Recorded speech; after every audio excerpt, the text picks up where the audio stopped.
So much love. Thank you for joining us, and thank you for being here.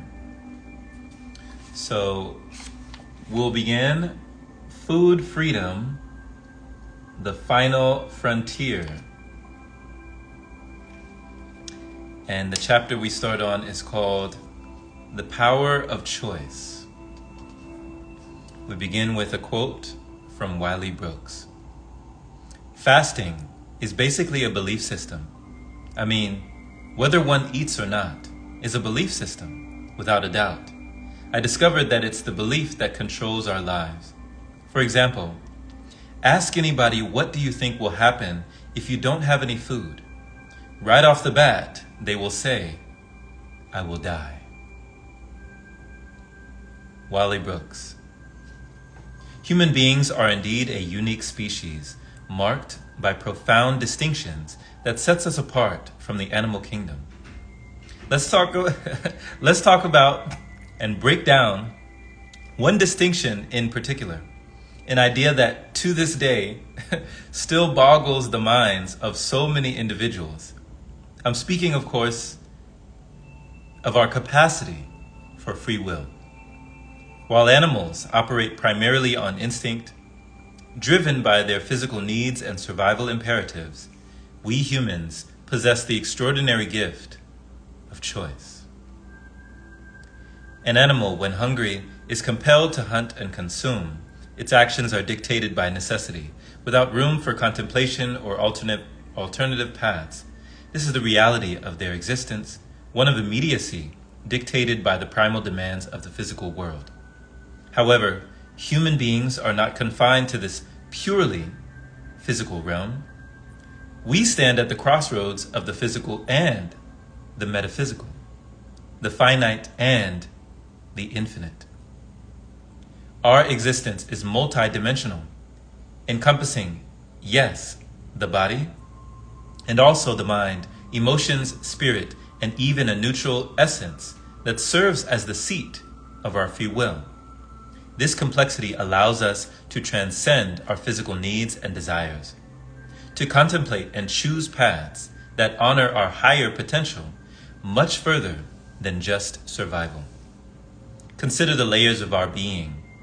We have a physical body that requires nourishment, a mind that generates thoughts, emotions that color our experiences, and a spirit that yearns for connection and purpose.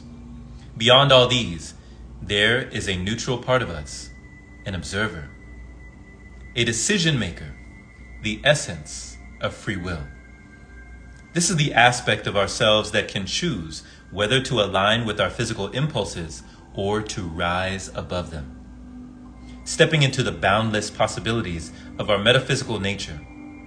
This ability to choose is what makes us creators in the truest sense. Just as we can conceive of a house in our minds and then bring it into physical reality through deliberate action, so too can we shape our lives, our health, our relationships, and our destinies. Everything we manifest in the physical world first begins as a thought, a seed planted in the fertile soil of our consciousness. This is the divine aspect of our nature, mirroring the process of creation itself, where the infinite mind of the universe gives birth to all things, including us. In this way, we are not just creations, but creators. Reflections of the infinite mind with the power to think, imagine, and bring forth new realities. This power of creation takes us past the limitations of thoughts and actions alone. We are more than merely our thoughts and feelings. We are the ones who observe and choose which thoughts to entertain and which thoughts and which feelings to act upon. We are the architects of our inner and outer worlds, capable of designing new outcomes by changing our habitual patterns, routines, and rituals. This is the true essence of free will. The freedom to consciously create life instead of just reacting to it. In understanding this, you come to realize that you are bound by nothing but the limitations you impose on yourself. you are free to step beyond the confines of your physical and mental conditioning, to explore the vast potential of your spiritual dimensions. This realization is crucial to the journey of Breatharianism and Pranic living. Food freedom is not just about abstaining from physical sustenance, it is about recognizing and embracing the profound truth that you are and always have been free. The common belief that we must consume food to survive is rooted in our identification with the physical body and its needs. When we understand that we are more than our bodies, that we are spiritual beings having a human experience, we begin to see food in a different light. It becomes a choice over a necessity, one that we can transcend if we so desire. This is about elevating our humanity instead of denying it by any means. It is about realizing that we are not bound by the same instincts that govern the animal kingdom. We have the power to rise above the endless cycle of craving and consumption, to live in alignment with our higher selves. This power of choice is what sets us apart. It is the key to unlocking our full potential, allowing us to overcome the mind's limitations and the body's cravings. It enables us to live not as slaves to our base instincts, but as conscious beings who can choose a higher path. By exercising our free will, we can break free from the cycles of consumption and desire, and instead cultivate a life of purpose, creativity, and spiritual fulfillment. In this journey, we can decipher the difference between acknowledging our thoughts and feelings versus being governed by them. We can use them as tools for growth and understanding, where ultimately it is our willpower, our ability to choose, that defines us. This willpower is so profound that it can transcend the natural instincts that keep us bound to the physical world. It allows us to step into our true nature as creators, as beings of infinite possibility, and to live in a way that honors the soul. In essence, to live as a breatharian or to embrace pranic living is to fully recognize and embrace this power of choice. It is to understand the perceived limitations of physical needs or desires and step into your capacity to transcend them as a way to live in alignment with the infinity of your true nature. This is the path towards freedom, the path of living as the conscious creative being you were always meant to be. The gift of wholeness. We start with a quote by Ranjit Bassi. Shout out to Ranjit, much love, our friend from Australia. If you can feel the greatest force of love, even for a moment, you have eternity. Just once, can you give it all away just for once? Ranjit Bassi. In a previous book, I shared a profound experience when I prayed for my hunger to vanish. An experience that marked a pivotal moment in my journey towards pranic living. It began when I sought guidance from benevolent beings at a Buddhist monastery. After a vivid vision of walking through a door, I emerged convinced that I had been fundamentally transformed. I felt as though my very cells had been rewritten and my body restructured in ways that defy ordinary understanding. It was an incredible and almost ineffable experience. I had gone through the trials of being without food and water. I had gone through the dry throat, the lightheadedness, and the detox. At one point, my voice was completely raspy and hoarse. At another point, my entire tongue turned white and then turned pink again. Things happened to my body during the dry period that made me feel it was doing work it was unable to do in decades. Suddenly, I finally found myself operating in an altered state of consciousness, mystical yet undeniably real. I was still part of the human experience, surrounded by others who needed to eat to survive, but I was somehow different. I remember a particular moment vividly, descending in an elevator at a library in downtown Los Angeles. My head shaved at the time, with people on either side of me. I could feel their energy, their anxiety, their restlessness, and unease. I realized that while I was one of them, I was also not. I was separate, distinct, and yet deeply connected to something greater. In that state, I experienced a profound sense of wholeness, a completeness that transcended the physical. We often speak of being whole beings, but in that moment, I lived it. I was whole, not as an abstract concept, but as a palpable reality. There was no separation between me and the elements around me.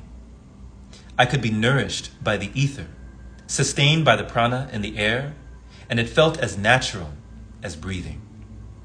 This realization brought tears to my eyes even now as I write about it. The bliss of that state is something I haven't felt in quite some time. During that period, I lost all sense of time. I don't know how long I went without food or water, and it didn't even matter. There was no concern for my well-being because I knew I was well protected. I was sustained by a source that was inexhaustible, quenched by a wellspring of energy that could never run dry. This experience imprinted itself in my psyche in a way that can never be erased. It was a revelation, an indelible reminder that we are more than just physical beings. We are energy, spirit, walking the earth. This new consciousness permeated my cells, and I felt immortal, invulnerable, as though nothing could ever harm me. The knowledge was etched into the very fabric of my being. However, this is where the journey can take an unexpected turn. If you are not prepared, if you have not gone through the necessary steps and somehow catapulted yourself into this state, as I did, it can be overwhelming. You might find yourself questioning everything, panicking, wondering if you'll ever feel normal again. Here you are, no longer hungry, no longer craving, with no sense of lack or deficiency in your body, and yet the world tells you that this is impossible. The body is supposed to need food, to perish without it, and yet you are alive and well. The challenge is that if you still have lingering doubts about fully embracing this new reality, a profound disconnect can occur within you. It can shake your sense of self, your identity, and you might find yourself tempted to eat again. Perhaps just to see if anything has changed, or to satisfy a friend or a loved one, or for any number of reasons. The ego, after all, is ready to put up a fight before it actually lets go. We may not be ready to fully detach from our pain, from our stories, or the process of healing ourselves. Even if we've been on a healing journey for years, we might not be ready to release that part of ourselves and adopt a new truth. If you do give in to temptation, as I did, another realization will hit you. The deep awareness that you are no longer in the Garden of Eden, that you have, in some way, sacrificed your personal paradise and chosen to be fragmented rather than whole. It truly felt, when I returned to eating, that I had given up a tremendous gift. The gift of freedom, so profound that it altered my world forever. By choosing fragmentation, by choosing my ego, I chose the long road back to that state of wholeness. I chose to continue down a path of needing to heal rather than embracing the opportunity to move forward in harmony. After that pivotal moment, my food cravings returned with a vengeance, worse than they had ever been before. It led me into a downward spiral, a cycle of binging that I now warn others about on this journey. Yet, despite the challenges, I'm grateful for the experience because it has given me a deep compassion for all who attempt to walk this path. It is a slippery slope with no guarantees, a journey that can be bitter at times, and yet, oh so sweet. The algorithm of intention. We begin with a quote from Marcel Proust. The real voyage of discovery consists not in seeking new landscapes, but in having new eyes. Marcel Proust. They say that most people don't really know what they're missing out on, and that rings true in more ways than one. If we've never experienced something before, we won't have a real sense of loss or yearning for it. It is like living in darkness without ever having seen the light. There is no concept of what you are missing because your current reality defines your entire world. This is especially true when it comes to our well-being. If all we have known is sickness, disease, or unhealthy habits, it becomes hard to truly appreciate or even imagine what it feels like to be healthy, vibrant, and free from those burdens. At some level, contrast is essential. It is only through experiencing something different, whether it is an illness, followed by recovery, or a life filled with constraints that eventually leads to freedom, that we truly grasp the value of what we have gained or lost. Without contrast, we live in a bubble, unaware of the possibilities that lie just outside our field of awareness. That is where the concept of known knowns, known unknowns, and unknown unknowns comes in. In life, there are things we are fully aware of and understand. These are the known knowns. We also know things exist without fully understanding them yet. These are the known unknowns. Then there is an entirely different category of things we are completely oblivious to. The unknown unknowns. These are ideas, experiences, and realms that are so far removed from our current reality that we don't even have the capacity to realize we are unaware of them. They don't register on our radar because they are beyond the scope of what we have ever been exposed to. For many people, Breatharianism and Pranic living fall into the latter category of unknown unknowns. The very idea that one could live without eating solid food may never cross their minds throughout their entire lives. It is not even seen as a possibility, let alone an option. The path to discovering these unknown unknowns starts with expanding our awareness, and one of the most effective ways to do that is through reading and exposure to new information. Reading has been a powerful tool for me over the years, helping to open up entire worlds of possibility. It is like stocking your mental fridge with new ingredients. I first experienced this expansion of thought when I began reading Harry Potter and other fantasy novels at a young age. Authors like J.K. Rowling and Lemony Snicket fed my imagination with tales of magic, miracles, and the impossible. These stories gave me permission to believe that the improbable could become reality. The saying, "You can only cook with what's in the fridge," resonates deeply here. It suggests that our thoughts and actions are limited to the knowledge and ideas we already have at our disposal. If your mental fridge is filled with the same conventional ideas, such as pursuing a degree, to get a high-paying job, then that's what your mind will focus on. You'll only notice opportunities that align with those goals. However, if you intentionally stock your mind with new ideas, by reading or exposing yourself to different perspectives, you'll start to see things in a new light. When you add new ingredients to your mental fridge, your mind's awareness begins to expand. You start connecting dots you never saw before, and suddenly new possibilities emerge. You might start to notice an opportunity that inspires you to start a new project, or you might adopt a new way of living that transforms your reality. This is precisely what happened to me when I discovered Hilton Hotema's Man's Higher Consciousness. That book became my guiding light for a time, opening my eyes to a world I never even knew existed. A world where we could choose freedom and transcend the limitations we've been taught to accept. The same is true for the media we consume, whether it's YouTube, social media, or even the books that we read.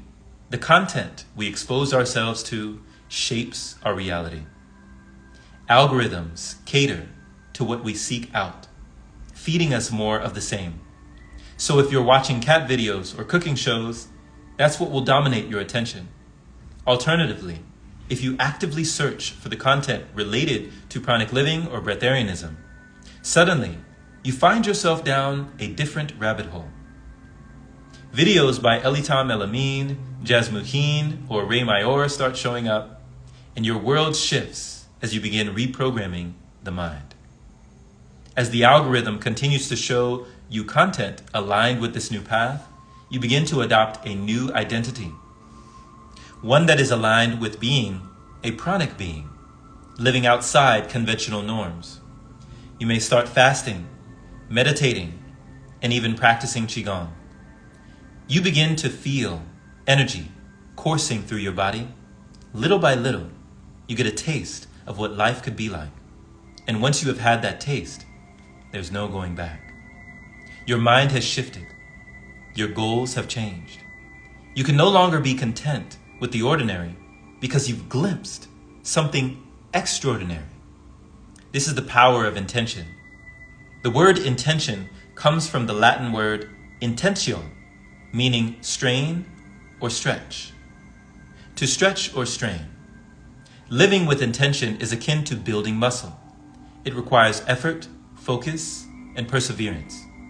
Just as your body grows stronger when you stretch and push its limits, so too does your mind grow when you stretch towards a meaningful goal. Intentional living demands that you feed your mind with ideas that support your growth. Books, new knowledge, and external stimuli serve as the nourishment that fuels this transformation. This all starts with a choice, a conscious decision to change your life. Without intention, nothing changes. Life remains the same, predictable, and stagnant. You keep eating the same meal every day, both literally and figuratively. Yet, when you intentionally choose to expand your mental fridge and pursue new goals, that is when transformation begins. Conversations start to shift, habits evolve, and your entire outlook on life changes. You start aligning your actions with your new goals, whether that means fasting, meditating, or simply living in a way that honors your newfound awareness. As you continue down this path, you realize that life isn't about what was assigned to you by society, by your parents, or by teachers. It is about the path you choose to discover for yourself. Ultimately, discovering the unknown unknowns in life requires an open mind, a willingness to explore, and the courage to stretch beyond the familiar by setting new intentions. That is how we grow. That is how we evolve.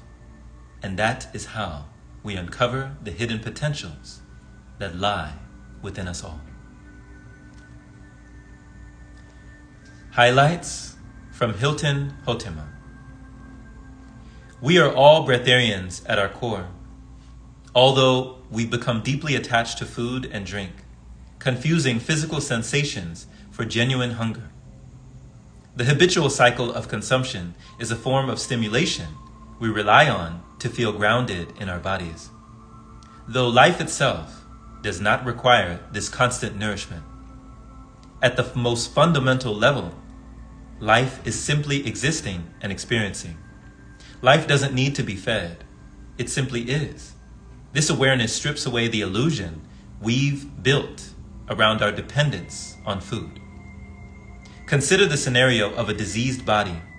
Once life leaves the vessel, no amount of vitamins, minerals, or protein can bring the breath back inside it.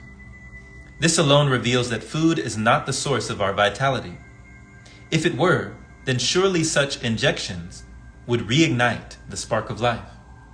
Yet they do not.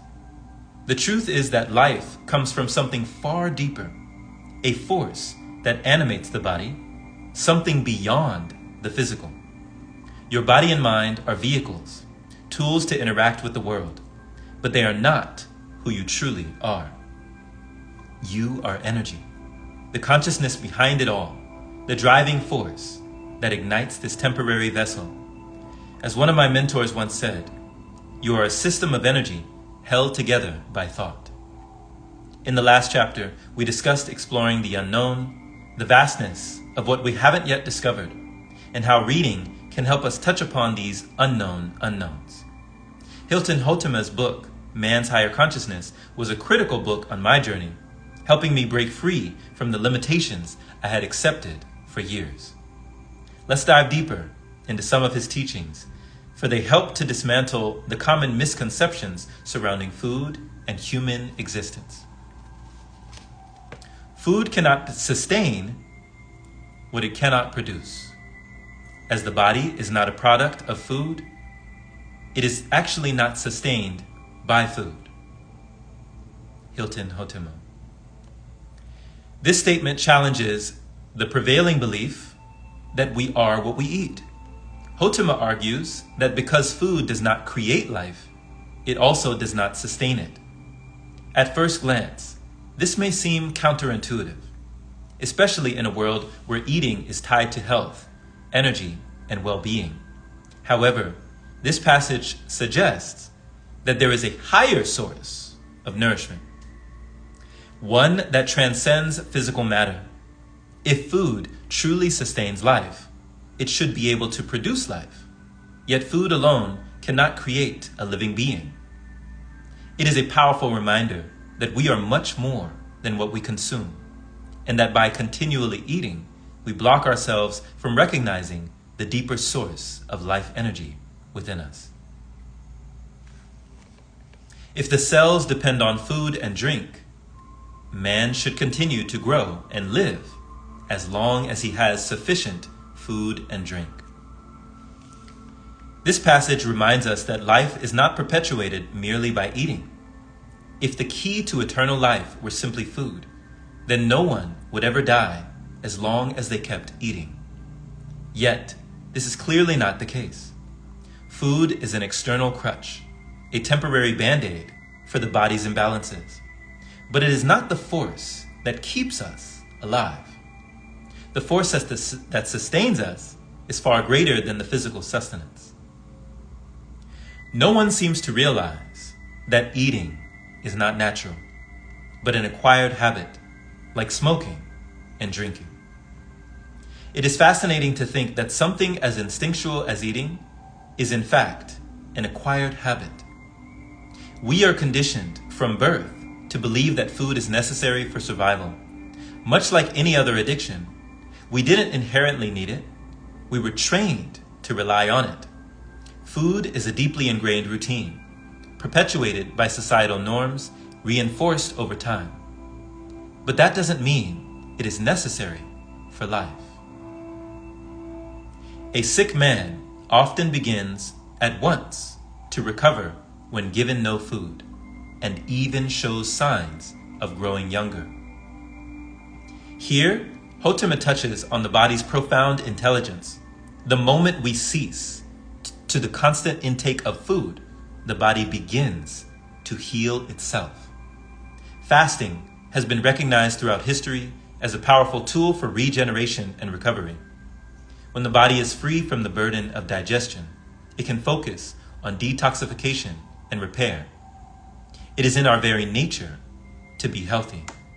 And when given the chance, the body will return to balance. The less man needs, the more he becomes like gods, who use nothing and are immortal, said the ancient masters. There is a profound wisdom in the idea that the less we consume, the more we reconnect with our divine essence. The ancient masters understood that attachment to earthly needs pulls us away from our higher selves. By freeing ourselves from the need for physical sustenance, we align more closely with the immortal nature of our being. We are no longer bound by the constraints of the material world and can begin to touch the realm of the gods. Man should have no more need of food than a stone or a star, since these are also constituted of atoms, the same as are the body cells. Cells need no nourishment, cannot receive nor use it, and are self-existent and eternal. This perspective shifts the way we view our bodies entirely. If we truly are made from the same cosmic material as stars and stones, why should we require food? Stones and stars do not eat, yet they endure. The cells within our bodies are made of the same fundamental particles, and they too are eternal. Our bodies are capable of self-sustenance, much like the celestial bodies in the universe. Elimination is much more important than feeding. The digestive system's primary function is not to constantly process food, but rather to eliminate waste. We are exposed to toxins, pollutants, and unwanted substances every day. Without elimination, these would accumulate, making us sick. Yet, our modern lives revolve around continuous consumption, giving little time for the body to focus on elimination. This passage reminds us that while we may have a digestive system, its purpose is not constant digestion.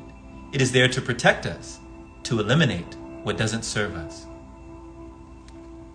Why does it seem that man dies of starvation when deprived of food? Because his body is adapted to that kind of stimulation. Food addiction runs deep. For those accustomed to years of eating, sudden deprivation can cause severe withdrawal symptoms. The body reacts violently because it has been conditioned to rely on food as a source of stimulation. Yet, there are those who have weaned themselves off of this dependence, discovering that life is sustained by energy, not food. This journey requires patience, self-awareness, and a willingness to challenge deeply ingrained beliefs. The path of food freedom is about liberation, emancipating ourselves from the cycles of attachment, and a return to the pure energy of life itself. These insights from Hilton Hotema's work offer a window into the deeper reality of human existence, one in which we are not merely consumers of food, but powerful beings capable of self-sustenance. By breaking free from the need for physical nourishment, we can reconnect with our true nature. The sleepless night solution. We begin with a quote from Elitam. A lot of problems would get solved if we went to bed hungry. Elitam Elami. I want to share with you a story. This story reveals the journey of discovering a deeper truth behind what seemed like a lifelong burden. There was a young boy, overwhelmed by constant fatigue, who lived most of his life entangled in a cycle of sleep issues that no one seemed able to resolve. He would constantly fall asleep in class, being shaken out of his slumber by classmates and teachers. These occurrences happened so often that eventually his teachers gave up and let him sleep during the period. His parents soon got worried about all the notices they were getting from the teachers about his behavior. They then turned to the doctors for a solution. Doctors suggested treatments at first, and he was put through a thorough sleep study. They hooked up nodes to his head, watching him sleep in a facility to determine what was wrong. Pretty soon, the cause of restlessness was announced: sleep apnea. Apparently, this was a disorder that caused several sleep disruptions at night due to shallow breathing. He was given a CPAP machine to help him breathe at night. The machine went around his nose, and it sort of sounded like Darth Vader from the Star Wars movies.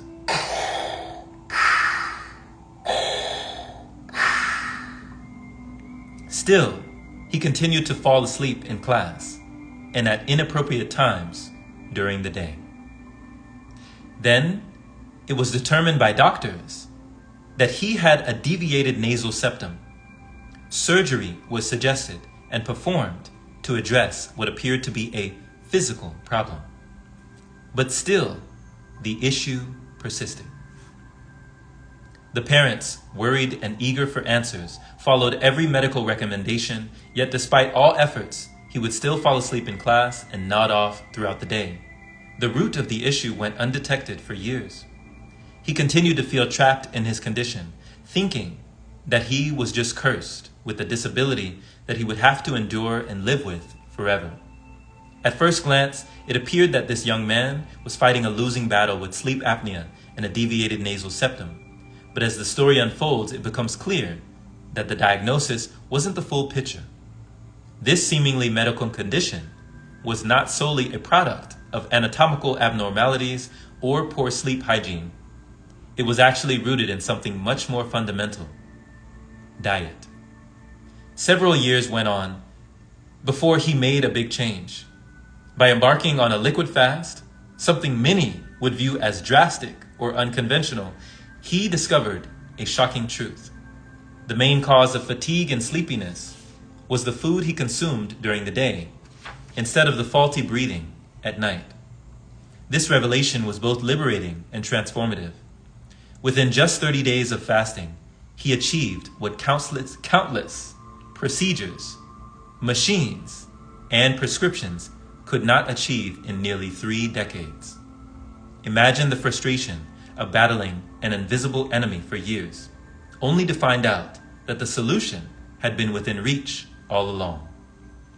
The story underscores a powerful lesson that sometimes the answer to our suffering is not where we expect to find it. It wasn't in the machines or the surgeries. It was in the very thing most of us take for granted: what we eat. Of course, you realize by now that the young boy was me. What makes this story even more powerful and impactful is the acknowledgement that even doctors, trained professionals dedicated to healing, may lack understanding in key areas. It is not their fault, but rather a gap in the system itself. Even those close to us, like family, who we often look to for answers, may not see the full picture. My own mother, a doctor herself, could not identify the real cause. This reveals an underlying issue with the modern medical approach: a focus on symptom management without addressing the root causes. It is easy to feel disillusioned when those you trust to provide guidance do not offer solutions, but I hope that this story encourages you to seek knowledge from all corners, especially when it comes to understanding your body. The moment of transformation, though unexpected, came with an equally profound realization by shifting to a liquid fast and eventually moving forward towards a pranic lifestyle. I unlocked an entirely new level of vitality. It wasn't just about solving sleep problems anymore. It became about achieving a new way of living, a life without the weight of solid food, without the constant pull of digestion, and with a clearer, more efficient body. The sheer energy the body uses for digestion is often underestimated, and this experience brings that into sharp focus. Looking back on those challenging years of feeling trapped in a cycle of sleepiness, even falling asleep behind the wheel, it's astonishing to think that such dangerous moments were driven by something so overlooked. Imagine the relief of finally understanding that what had been sabotaging my well-being all along was the food I had been consuming. The risk of falling asleep at the wheel and narrowly escaping accidents now seems like a haunting memory, a close call that could have ended differently. In the end, this story shows how much more there is to health than the conventional wisdom of food and sleep. As I venture deeper into pranic living, it becomes clear that the body has the ability to heal and thrive in ways that most people never consider. By reducing the intake of solid food and eventually needing nothing at all, you start to embody the possibility of a lifestyle of complete autonomy from what society deems necessary. Remember that healing and transformation often come from unexpected places, and the answers we seek are sometimes much closer than we think. Training for prana. We start with a quote by Miriam Patel. You don't become an athlete after a few weeks. You don't become an athlete even a few months. It takes years of dedication and daily practice. You don't become a pianist overnight. You don't become a pianist over weeks or even over a month. It takes years of dedication and practice. It is the same for a pranic lifestyle. It takes years of dedication and practice. Miriam Patel. Success, whether in the context of achieving food freedom or any other life endeavor, is rarely something that happens overnight.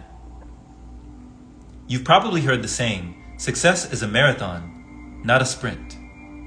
It is meant to remind us that true success takes time, dedication, and patience. In the same way, transitioning into a pranic lifestyle mirrors this marathon mindset. It is a journey that unfolds over time, requiring mental, physical, and even spiritual preparation. Think about what it takes to become a marathon runner. It is not just about the physical act of running, but also the mindset that goes along with it. Marathoners don't wake up one morning and decide to run 26.2 miles. No, they train steadily, increasing their endurance mile by mile, step by step.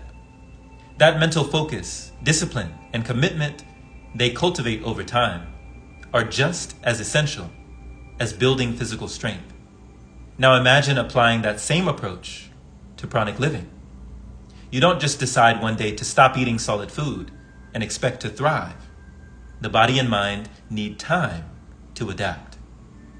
For a marathon runner, the early stages are all about incremental progress. They might start by jogging short distances, getting a feel for how their body reacts, slowly increasing their stamina. Similarly, in pranic living, the journey begins with small steps. Maybe incorporating intermittent fasting, experimenting with liquid diet, or paying closer attention to your body's signals. Just like how a runner learns when to push forward and when to slow down. You learn when your body is genuinely asking for nourishment and when it is just craving out of habit. The journey isn't about forcing drastic change too quickly. It is about gradually relaxing into a more peaceful and harmonious state of being. Each step is intentional, rooted in the awareness and respect for your body's current state. Marathon training also requires an understanding of when to challenge your body and when to allow it to rest and recover. This balance is essential to avoid burnout, injury, or stagnation. Transitioning to pranic living requires the same sensitivity. It is a practice of deep listening to yourself, to your energy, to your physical and emotional needs. When you begin to reframe your relationship with food, you are also doing mental work. It is not just about fasting. It is about challenging long-held beliefs around food and nourishment. You are essentially reprogramming your mind to trust in the energy that sustains life. One of the biggest parallels between marathon running and pranic living is how both require mental toughness. For a marathon runner, the challenge is staying focused over long periods, enduring discomfort, and remaining motivated through exhaustion. The same mental fortitude is necessary in pranic living. You are pushing through societal conditioning that ties food to comfort, routine, and even emotional regulation. Instead of eating because it is mealtime or because you are stressed, you start tuning into a deeper source of nourishment, the prana, or life force that exists all around you. This is a mental shift requiring patience, resilience, and a willingness to face moments of discomfort without automatically turning to food for relief. The rewards from progressive mental toughness will astound you. Marathon runners often speak about the runner's high, a state of euphoria and connection with their bodies after pushing past their limits. Similarly, on the pranic path, you can feel a lightness of being, an increased sense of vitality, and a liberation from the constant need to consume. Both experiences offer a form of freedom. Freedom from the physical limitations, and more importantly, freedom from the mental constraints we place on ourselves. In both cases, there is a realization that you are capable of far more than you once believed. What's beautiful is how in both instances, the journey itself becomes the reward. Marathoners look back at their progress from struggling with short distances to eventually running the full marathon and feel a deep sense of accomplishment. The same happens with pranic living. One day you look back at how far you've come, from feeling reliant on food to sustaining yourself on lighter and lighter forms of energy. I've been on this journey since 2019, and when I look back, it feels just like yesterday. Remember, with food freedom, the ultimate goal isn't the finish line. It's the personal growth, the discipline, and the deeper connection to yourself that you gain along the way. As one of my mentors says, we are like Jedi in training, working with the living force. Just like Luke Skywalker or Master Yoda, the deeper you go into this journey, the more adept you become at working with energy. You become an Olympic athlete of sorts. But the sport of living on prana, breathwork, meditation, and practices like Qigong become your tools for mastering your internal energy. And like in any athlete, the more you practice, the stronger and more in tune you become with the pranic vibration. It is less about achieving a false sense of overnight success and more about steadily moving closer to mastery with every step of your transition.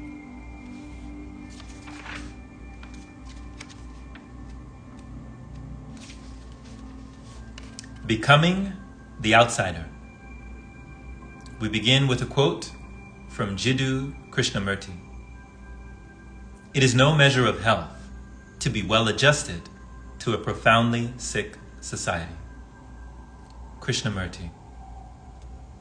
Once you have embraced the pranic frequency and your body has adjusted, a new challenge emerges, blending back into society.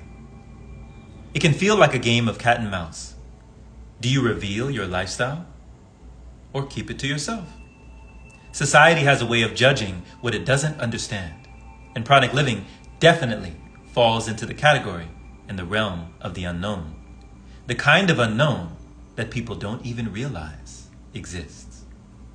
Suddenly, you've become an anomaly in their eyes. They don't know where to place you, how to categorize you, or how to interact with someone who seems to defy the norms that they have always known. You stick out, even when you are not trying to. It is similar to how in social circles, people can sometimes struggle with a friend becoming more beautiful or achieving something significant. It creates an uncomfortable reflection. They begin comparing themselves, feeling inferior or threatened by the change. On this journey, you may experience similar reactions. People don't necessarily dislike you for changing, but the transformation itself unsettles them because it forces them to confront their own beliefs and habits. Let's face it, society thrives on comfort zones, not on the outliers who disrupt them. For some, like myself, this might not feel at all strange. If you've always felt like a bit of a loner, an outcast, or someone on the fringes of societal norms, this may be just another layer to that identity. But even then, when you step further outside the boundaries of what people believe to be normal, it can feel isolating. You are no longer just an outsider. You are operating beyond the realm of most people's comprehension. And that is where things can get complicated, especially when it comes to food. Food is at the heart of virtually everything in society. Think about it. Every major holiday, social gathering, or celebration revolves around eating. Whether it's Christmas, Thanksgiving, weddings, or even just casual get-togethers, food is the centerpiece. So when someone suggests meeting up, it is almost always at a restaurant, cafe, or over a meal. For someone living a pranic lifestyle, this can be tricky. You are constantly finding yourself saying, "No thanks," or having to explain why you are not eating. And it can create a feeling of distance between you and others because you have chosen a different path. Perhaps you only consume liquids every few days. Your rituals no longer align with the typical social calendar. When the weekend arrives and everyone's going out for dinner, you may find yourself having to decline or simply go along for the company, drinking juice while everyone else indulges. It can feel isolating, but at the same time, it is a lesson in strength and discipline. Despite the awkwardness, I've always tried to stay connected, whether it's at a family gathering for a funeral or during holidays like Christmas and Thanksgiving. I still make it a point to be social.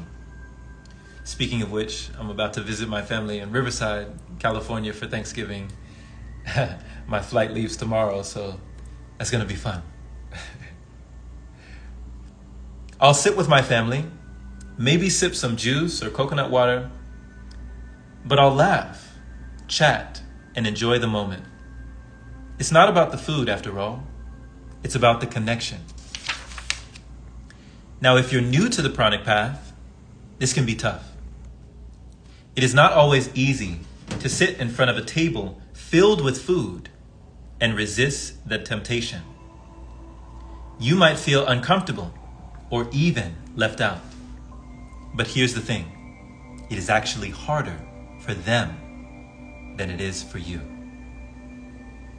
They don't know how to react. It's weird for them to see someone not eating. It disrupts the rhythm they have always known.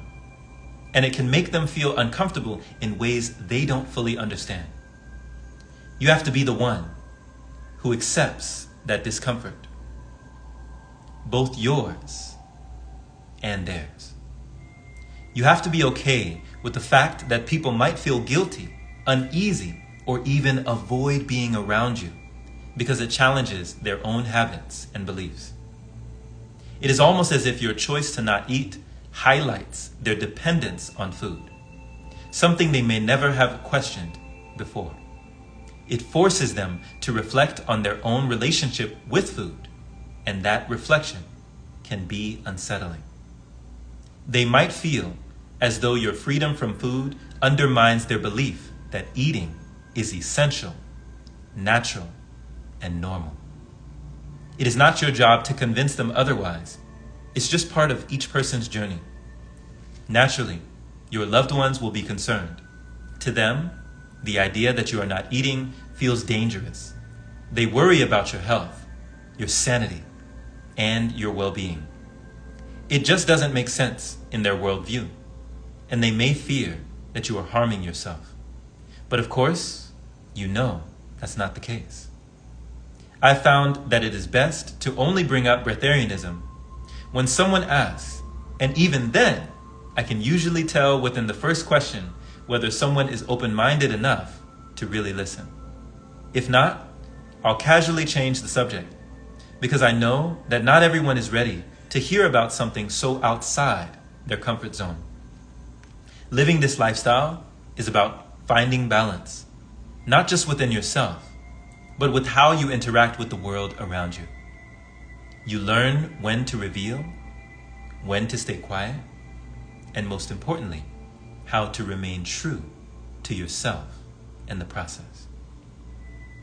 It's less about forcing others to understand the details of being an outsider and more about allowing your journey to speak for itself, one step at a time.